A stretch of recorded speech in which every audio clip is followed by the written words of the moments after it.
Neighbours! Making noise in the pool. Okay. Oh dear. Hi guys, welcome back to English with Max. In this video, I'm going to talk to you about movies that could help you improve your English, particularly your listening skills.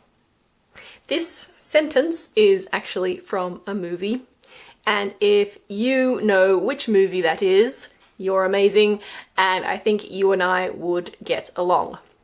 If you know which movie it is, write it in the comments. I was actually going to do one video on movies and TV shows, but when I was preparing the notes, I realized that it was going to be very long. So I'm going to do two videos, one on movies and one on TV shows. First of all, don't forget to click the red subscribe button if you haven't yet subscribed to my channel, and remember that you need to click the little bell if you want to receive email notifications. Don't forget that you can also follow me on social media. I have Facebook, Instagram and Twitter. I would also like to remind you that I've started making short pronunciation videos for Instagram and Facebook. Okay, let's get started.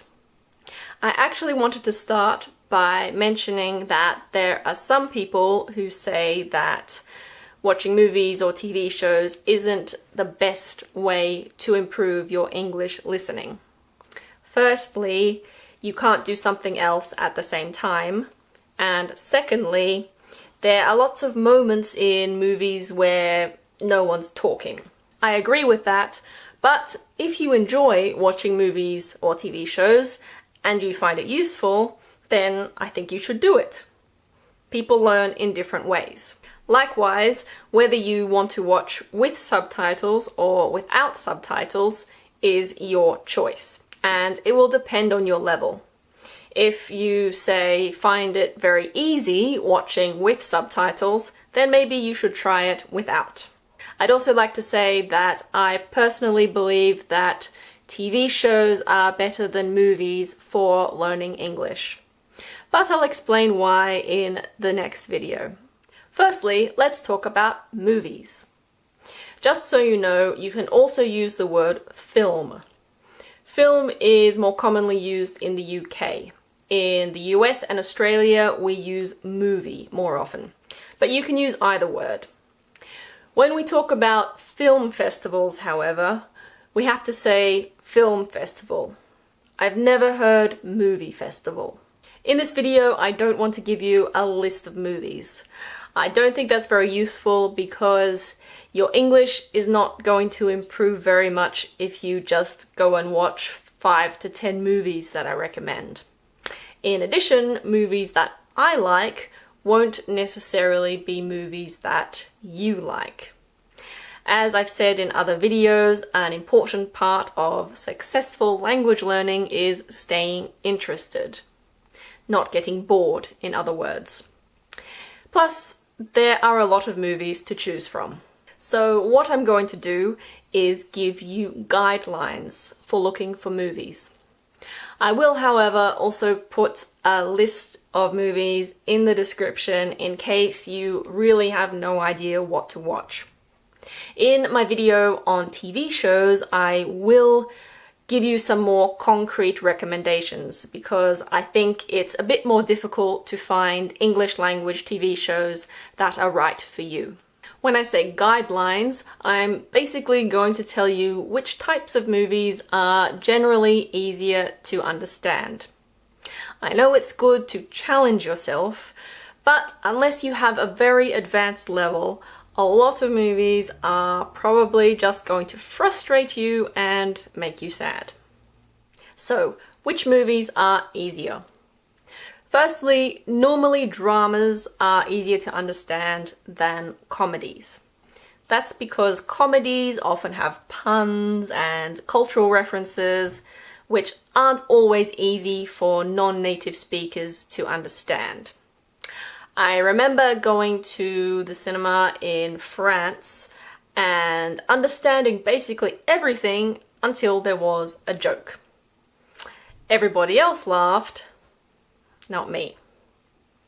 This is just a generalization though. Some comedies aren't too difficult to understand.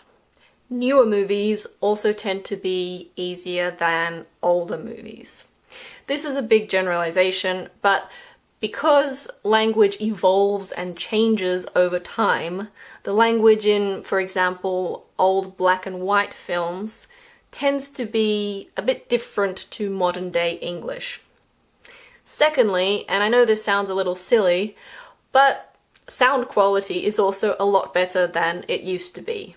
Movies with regional accents are also obviously harder. For example, The Full Monty, which is set in Sheffield, England, or Dallas Buyers Club, which is set in Dallas. The Scottish accent is also famously considered to be a difficult accent. Even I have to sometimes watch Scottish movies with subtitles. I normally find Irish accents a little easier, but I do remember watching one movie that I found very difficult to understand. I've also been told that the Australian film Animal Kingdom is quite difficult. In Australia, we don't really have regional accents, at least not to the same extent as in the UK and the US. But some people have quite strong accents. That's a topic for another video. It's definitely good to get used to different accents, as I've said before. But if you're watching something with the aim of improving your English, it's not very useful if you barely understand anything. And to finish up, science fiction and fantasy films are also often quite difficult. Normally because of vocabulary. Often they're using words that aren't even English. So in summary, the easier movies are normally dramas that aren't too old, that don't have strong regional accents, and are not science fiction or fantasy. If you want to watch some movies in English but you're not sure what to watch, I sometimes just go on Wikipedia and I look for movies that have won Oscars. There are also YouTube channels that have lots of trailers. I'll put some links in the description. If you have a streaming service such as Netflix or Amazon Prime, then you probably already know that it's quite easy to search for films on those platforms. And they also often make suggestions based on what you've already watched. As I said, there will be a list of movies in the description. They're not necessarily the best movies in the world, but I think that they're relatively decent and not super difficult to understand. Remember though that it's okay to watch movies that aren't considered very good. I've personally watched lots of movies that many people would probably label as crap. But the most important thing is that you find them entertaining. Do you watch movies to work on your English? Let me know in the comments. And it would also be nice to know what your favorite movies are. Please hit the thumbs up if you liked this video and don't forget to share it with your friends. See you next time. To do one. No. That it's